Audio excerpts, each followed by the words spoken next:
J'ai pas le temps. C'est sans doute la phrase que j'entends le plus chaque semaine. C'est le refrain officiel de tous ceux qui rêvent de changer de vie, mais qui restent coincés à leur bureau. Et ça se comprend, vous avez un job, peut-être une famille, des obligations, une vie qui tourne à plein régime, et vous vous dites « si seulement j'avais 1 heure de plus par jour ». Ou bien « j'attends les prochaines vacances pour m'y mettre sérieusement ». Mais l'idée de vous poser pour réfléchir à votre reconversion, elle reste là, en attente, depuis des mois, parfois des années. Et si le problème, ce n'était pas votre emploi du temps ? Et si le vrai coupable, c'était simplement le flou dans votre tête ? Parce qu'en réalité, vous ne manquez pas forcément de temps. Vous ne savez juste pas par où commencer. Regardez comment ça se passe pour vous.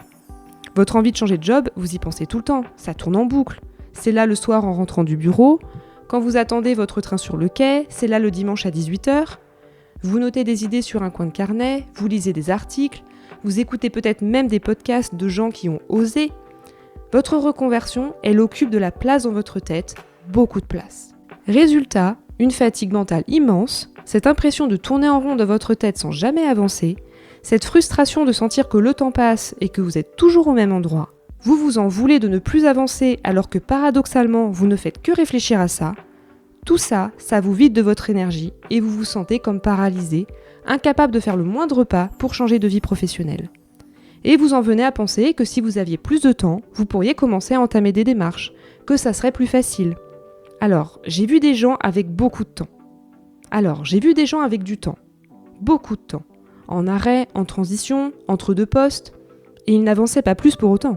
Ils tournaient juste en rond avec plus de temps disponible pour le faire. Pourquoi ? Parce que le problème n'était pas à leur agenda. Il était dans leur tête. Car quand on creuse, on se rend compte que le vrai problème n'est pas le manque de temps, mais le manque d'énergie. Car le flou consomme beaucoup plus d'énergie mentale que l'action. Le problème, ce n'est pas que votre agenda est plein, c'est que votre esprit est encombré par une réflexion qui tourne à vide.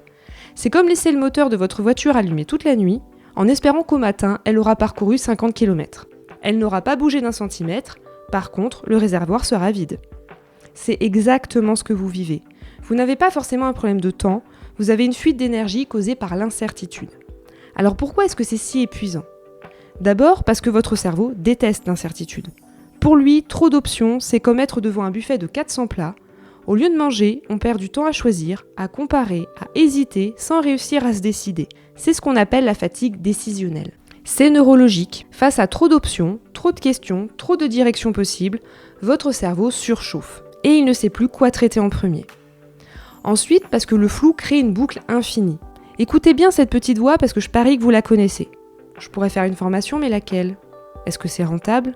Est-ce que ça me correspond vraiment ? Et si je me trompe ? Une question en appelle une suivante, la suivante en appelle une autre, et au bout d'1 heure, vous n'avez pris aucune décision. Vous n'avez fait aucune action, mais vous êtes vidé. Et paf, retour à la case départ, ça recommence le lendemain, la semaine suivante, le mois d'après, avec les mêmes questions, les mêmes doutes, le même résultat. 0 décision, 0 action, beaucoup de fatigue. Vous finissez votre journée sur le canapé, épuisé d'avoir trop pensé sans avoir avancé.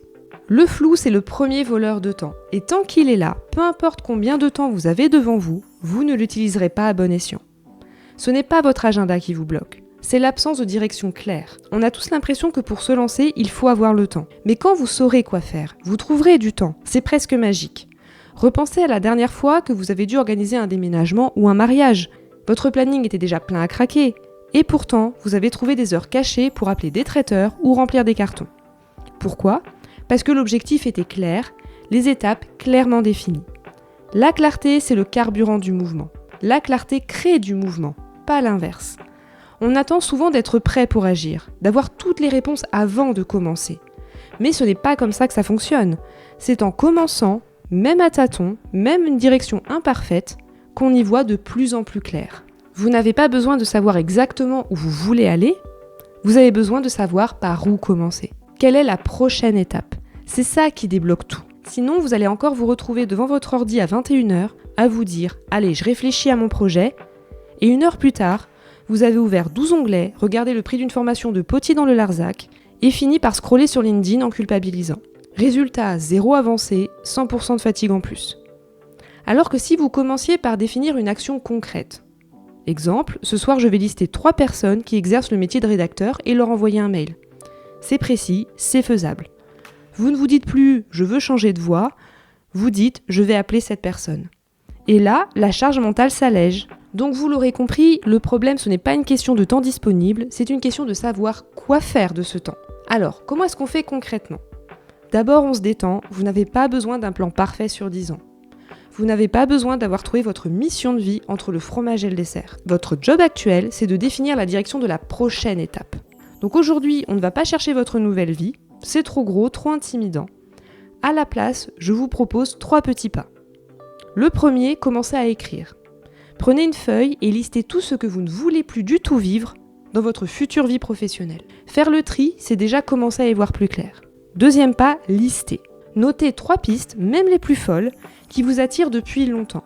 Sans les juger, mais juste pour les sortir de votre tête. Troisième petit pas, envoyez un message à quelqu'un qui a déjà changé de voie. Juste pour échanger. Parce que la clarté, elle ne vient pas en réfléchissant encore et encore dans son canapé, elle vient en faisant un pas, même petit.